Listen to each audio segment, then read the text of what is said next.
If you've seen The Force Awakens, you know all about General Armitage Hux of the First Order, but you might not know about his father, Brendol Hux, whose story has been fleshed out over multiple books. Today we'll be talking about his complete story, or at least as much of it as we know so far.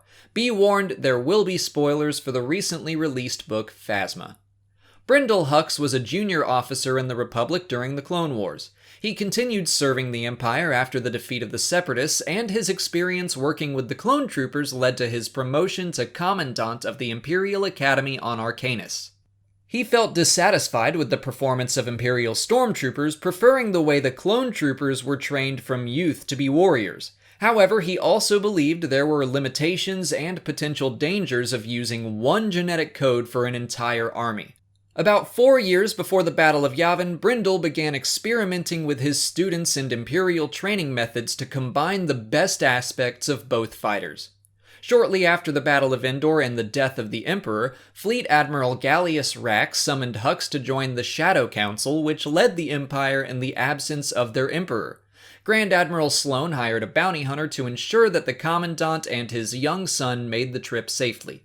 Armitage was a bastard born to a kitchen woman on Arcanus and not Brendol's wife, Maritel. The young boy was emotionally and physically abused by his father. Rax approved of Hux's methods of training and encouraged him to continue experimenting with the children of Jakku. 24 orphans were brainwashed and trained to become Rax's personal guard. Pleased with the results, Rax allowed Hux and his son to survive the purposeful destruction of the Empire in the Battle of Jakku, and they escaped into the unknown regions with Grand Admiral Sloane.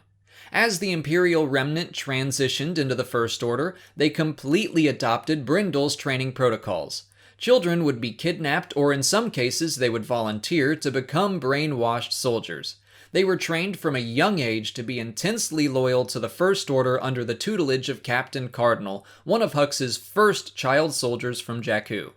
Over a decade later, Hux ventured to the planet Parnassos on a recruitment mission. His ship was shot down and he met Phasma, who helped him contact the First Order for rescue. Brendol was so impressed with her that he placed her in charge of half of the stormtrooper training. Shortly after, Armitage and Phasma conspired to murder him. Phasma planted a beetle from her homeworld on the Elder Hux. Its venom caused victims to bloat until they exploded into water. He died in a Bacta tank where he simply dissolved in the liquid.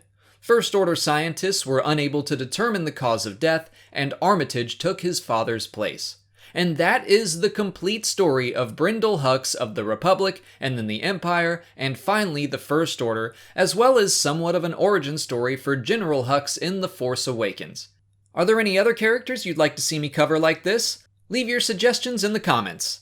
If you haven't already, please like this video, subscribe to the channel, follow me on Twitter, Instagram, and Facebook, and consider checking out my Patreon page. As always, thanks for watching, and may the Force be with you.